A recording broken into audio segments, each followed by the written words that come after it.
নমস্কাৰ, আশা কৰোঁ আপোনালোকে ভালে আছে।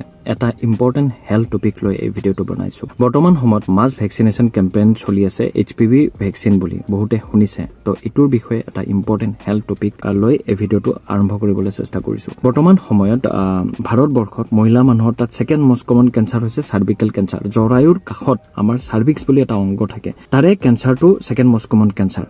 আৰু এই চাৰ্ভিকেল কেঞ্চাৰটো এটা ভাইৰাছে কৰে, সেইটো হ'ল হিউমেন পেপিলোমা ভাইৰাছ। এই হিউমেন পেপিলোমা ভাইৰাছে অকল যে চাৰ্ভিকেল কেঞ্চাৰ বা মহিলা মানুহৰ তাত কেঞ্চাৰ কৰে তেনেকুৱা নহয়, ই লিংগতো কেঞ্চাৰ কৰিব পাৰে। পুৰুষ মানুহৰ তাত সেইটো পেনাইল কেঞ্চাৰ, পায়খানা ৰাস্তাত এনেল কেঞ্চাৰ কৰিব পাৰে।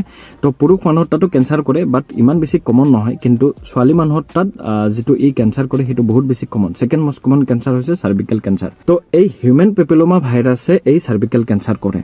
তো এই হিউমেন পেপিলোমা ভাইৰাছৰ এটা ভেকচিন আছে, সেইটো হ'ল HPV vaccine, human papilloma virus vaccine. তো সেই হিউমেন পেপিলোমা ভাইৰাছ ভেকচিন যেতিয়া লয়, ই ইনফেকশ্যন কৰিব নোৱাৰে, ই চাৰ্ভিকেল কেঞ্চাৰ কৰিব নোৱাৰে। তো ইটোৰ পৰা মুক্ত হৈ থাকিব। সেইকাৰণে মাছ ভেকচিনেশ্যন কেম্পেইন কৰা হৈছে ভাৰতবৰ্ষত।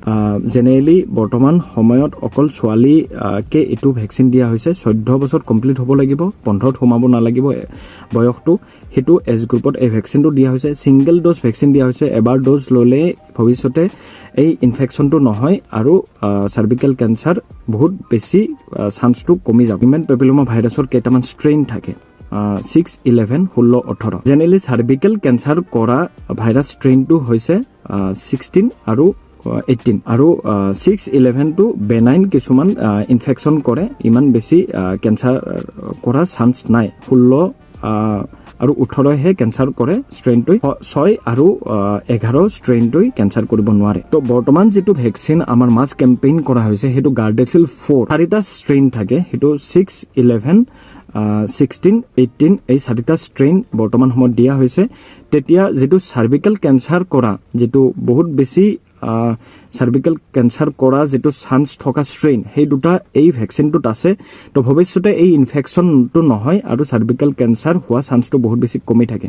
তো আপোনালোকক অনুৰোধ কৰিছোঁ, আপোনালোকৰ যদি ছোৱালী আছে 14 বা 15 বছৰ এজ গ্ৰুপত আছে, 15 বছৰ হ'ব নালাগিব, 14 বছৰ কমপ্লিট হ'ব লাগিব, সেনেকুৱা এজ গ্ৰুপৰ যদি ছোৱালী আছে, ওচৰৰ চিকিৎসালয়ত বা স্কুলত যিটো মাছ ভেকচিনেশ্যন কেম্পেইন চলি আছে HPV ভেকচিনৰ, সেই ভেকচিনটো ল'ব কাৰণে এনকাৰেজ কৰক। কাৰণ ভৱিষ্যতে এই ভেকচিনটো যদি লয়, ভৱিষ্যতে এই ইনফেকশ্যনটো নহয় আৰু চাৰ্ভিকেল কেঞ্চাৰ হোৱাৰ পৰা মুক্ত হৈ থাকিব। ভিডিঅ'টো বহুত বেছি ইম্পৰ্টেণ্ট। ভাল লাগিলে লাইক কৰিব, কমেণ্ট কৰিব। কিবা যদি নতুন টপিকত ভিডিঅ' বিচাৰে, ভিডিঅ'টো শ্বেয়াৰ কৰি দিয়ক। কাৰণ এইবোৰ আমি সজাগ হ'ব লাগিব আৰু ভেকচিনটো ল'লে ভৱিষ্যতে সেই ছোৱালীজনীৰ চাৰ্ভিকেল কেঞ্চাৰ নহয়। আৰু মোৰ চেনেলটো ছাবস্ক্ৰাইব কৰি মোক ছাপোৰ্ট কৰিব আৰু ভিডিঅ'টো সম্পূৰ্ণভাৱে চোৱাৰ বাবে অশেষ ধন্যবাদ।